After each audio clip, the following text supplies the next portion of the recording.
Hi there guys, KC here, Karou. Here's the much anticipated feedback on the Piggly Wiggly debacle. Since my video went viral, I have been in contact with Loshni Lawrence, who is the daughter of Mr. Naika, who needed medical attention at Piggly Wiggly. And I've been in contact with the owner of Piggly Wiggly, Mr. Rudy Cassier. Now, Loshni is married to a German. She resides in Germany and is currently on holiday in South Africa.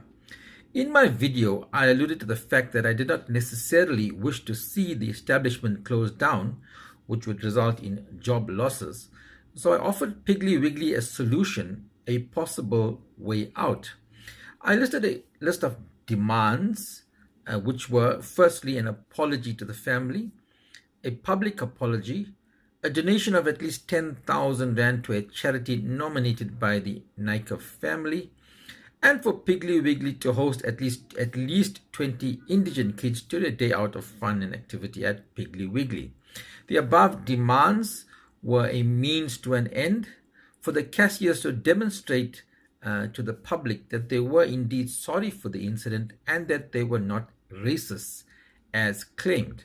These measures would show the public that they were sincere in trying to clear the tarnished image. In fact, it was my hope that they would volunteer to do more than what I had even suggested.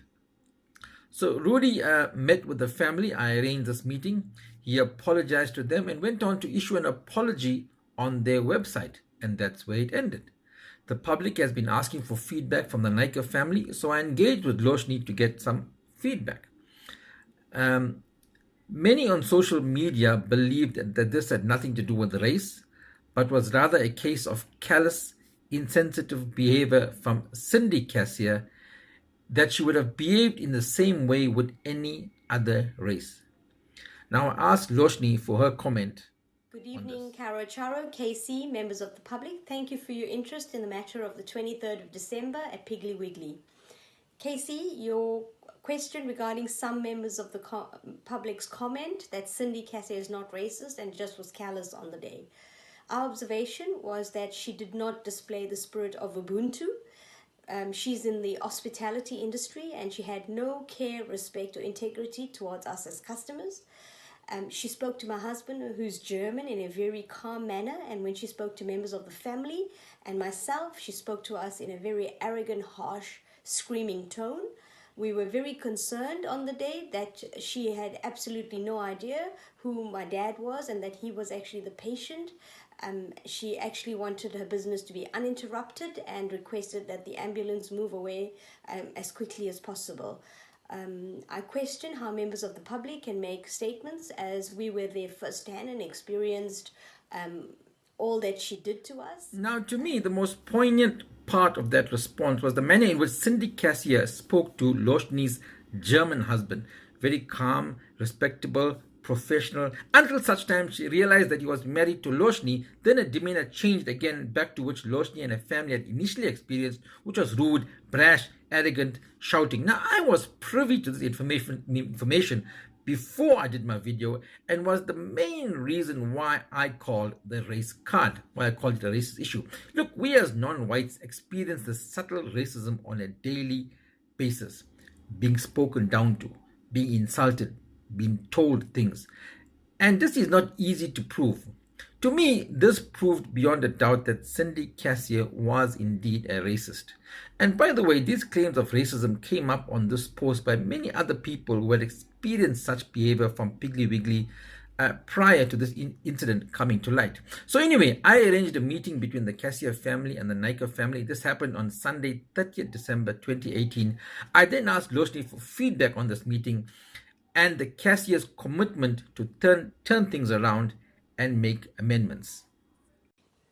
Hi Casey, regarding the question about the meeting of the 30th of December that you arranged based on the terms that you set out in your video. We agreed to meet with the Cassier family to accept their face-to-face apology on the basis set out by yourself.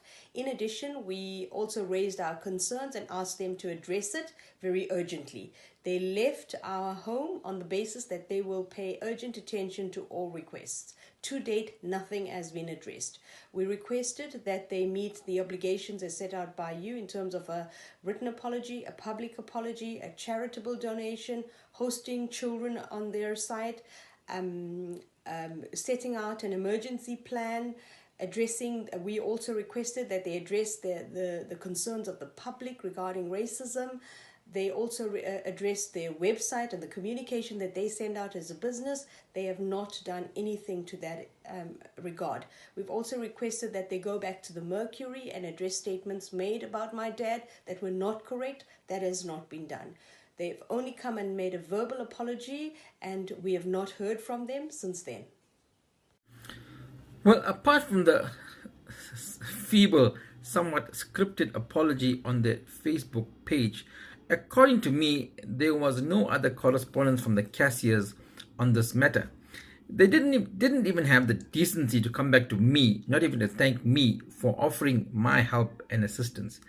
They have not indicated any steps to right the wrong they have done. It seems that they believe that their verbal apology to the family and the one on their page is sufficient. The public did not seem to buy their very feeble apology, and what annoyed me the most was that Cindy Cassier, the main culprit, said nothing. She made no personal apology. She didn't even come out trying to apologize to us to convince us that she's not a racist. This screams out, I don't give a fuck. But I asked Loshni for her feedback on this and the way forward. Regarding your question about the feeble online apology and what we'd like to see happen going forward, we feel that the apology online was not sincere and there was no heartfelt commitment behind it. We also feel that the Cassier family have not taken our concerns raised at the meeting seriously and have not shown us the respect that we've given them to accept their request to meet us. We further believe that it's up to the public now on how they would wish to deal with such establishments. We certainly will not be supporting this establishment in the future.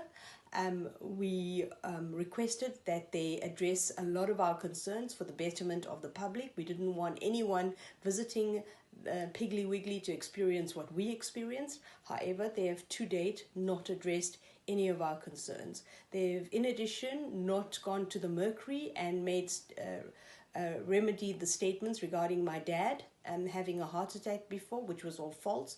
They've, in addition, not met any of your requirements or any of our concern that we've addressed with them face to face.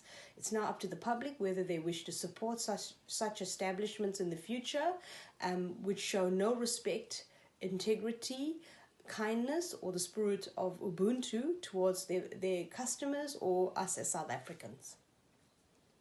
Well, there you have it, folks. Loshni will leave back to Germany shortly, so she's left it up to us as South Africans to try and deal with this matter. You want to know my verdict?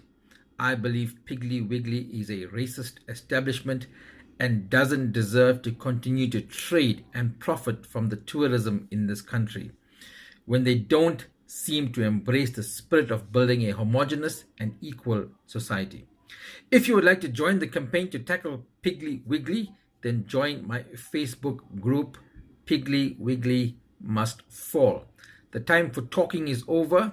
Action is required. But when I say action, no looting, sacking, burning, or destroying. The power of the keyboard, my friends, the power of social media. Are you willing to be an activist for change? Well, join me on my campaign. My name is KC. Looking forward to all your help and support.